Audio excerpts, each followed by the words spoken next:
Hello everyone, welcome back to my channel. আশা করি সবাই খুব ভালো আছো। এখন সকাল 7টা বাজে আর আমরা মতিহারি স্টেশনে নেমে গেছি। যদিও ট্রেন আধা ঘন্টা লেট ছিল। আমরা কোথায় যাচ্ছি, কেন যাচ্ছি বিষয়টা বুঝিয়ে দিই, তাহলে তোমাদের ভিডিওটা দেখতে ভালো লাগবে। আমরা এখন নেপাল যাব। নেপালে আমার এক কাকা শ্বশুর থাকেন, তো ওনার ছোট ছেলের বিয়ে, সেই উপলক্ষে আমরা নেপাল যাচ্ছি। আর যারা নেপাল যান তারা রক্সোল স্টেশনেই নেমে প্রধানত নেপাল যান, কিন্তু যেহেতু এক কাকা শ্বশুর বিহারেই থাকেন আর ওনার বাড়িতে গিয়ে আমরা একটু রেস্ট নেব, একটা দিন ওখানে থাকব, তারপর নেপাল যাব, সেই জন্যই আমরা মতিহারি স্টেশনে নেমে গেলাম। স্টেশন থেকে নেমেই আমরা একটা টেম্পো ঠিক করলাম, ওই টেম্পোতে করেই আমরা যাব। প্রায় সময় লাগবে ঘন্টা দেড়েক। স্টেশন থেকে বেরিয়ে এই নদীটা চোখে পড়লো। টেম্পোর কাকুকে জিজ্ঞেস করলাম এটা কোন নদী, তো উনি বললেন এটা একসময় নদী ছিল, এখন এটা কোনো নদী নয়, এটা একটা লেকের মতো, এবং এখানে প্রচুর মাছ হয়। সেই মাছ বিভিন্ন জায়গায় সাপ্লাই হয়। বিহার বলতে আমরা অনেকেই হয়তো একটা রুক্ষ খরা জায়গা এরকমই ভাবি, কিন্তু আমরা যে এলাকাটার ওপর দিয়ে যাচ্ছি সেখানে কিন্তু অনেক নদী থাকায় চাষবাস খুব ভালোই হয়। ভুট্টা, গম, বিভিন্ন সবজি কিন্তু বেশ ভালো চাষ হয়।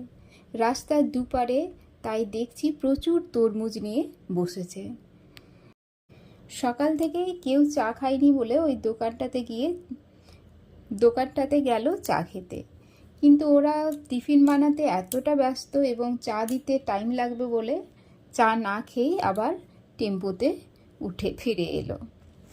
এরপর আমরা পৌঁছে গেলাম কাকুর বাড়িতে, এবং এখানেই আমরা স্নান টান করে ফ্রেশ হয়ে দুপুরের খাবার খেয়ে রেস্ট করলাম। ইচ্ছে ছিল এখানেই একটা দিন থাকবো, কিন্তু নেপালের কাকিমা বারবার ফোন করছিলেন চলে আসার জন্য, তাই আমরা দুপুরবেলাতেই আবার একটা টেম্পো করে চললাম কাকুর বাড়ি। এবং এরপরেই তোমরা দেখতে পাবে ভারত নেপাল বর্ডার।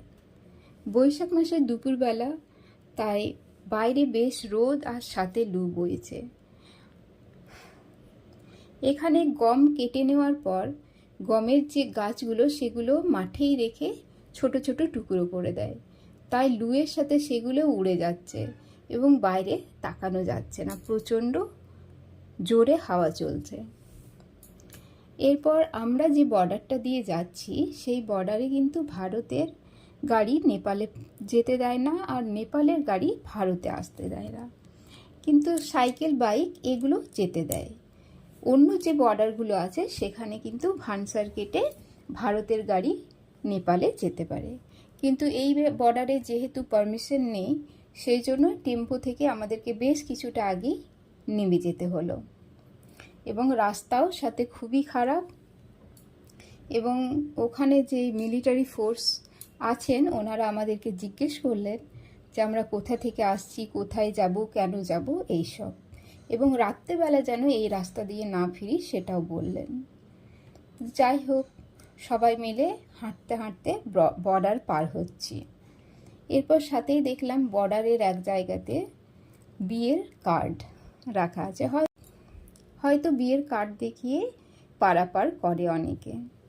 এবং ওই যে সেতুটা দেখছো ওটারই ওই পারে হচ্ছে নেপাল, এই পারে হচ্ছে আমাদের ভারত। কাকুর এক ছেলে আমাদেরকে নিতে এসছে সাথে গাড়ি নিয়ে, এবং এই বর্ডারের মধ্যে প্রণাম পর্ব সেরে নিল। এরপর আমরা একটা গাড়িতে করে আবার নেপাল থেকে কাকুর বাড়ি গেলাম, এবং এই বর্ডার থেকে কাকুর বাড়ি জাস্ট 2.5 থেকে 3 কিলোমিটার, এবং আমাদেরকে আসতে দেখে ওরা ভীষণ ভীষণ খুশি। আমাদেরও খুবই ভালো লাগছে, এবং আরও বিভিন্ন অন্যান্য ভিডিওতে আরও অনেক কিছু শেয়ার করব। তোমাদের যদি ভিডিওটা ভালো লাগে তাহলে কিন্তু লাইক এবং সাবস্ক্রাইব অবশ্যই করে দিও।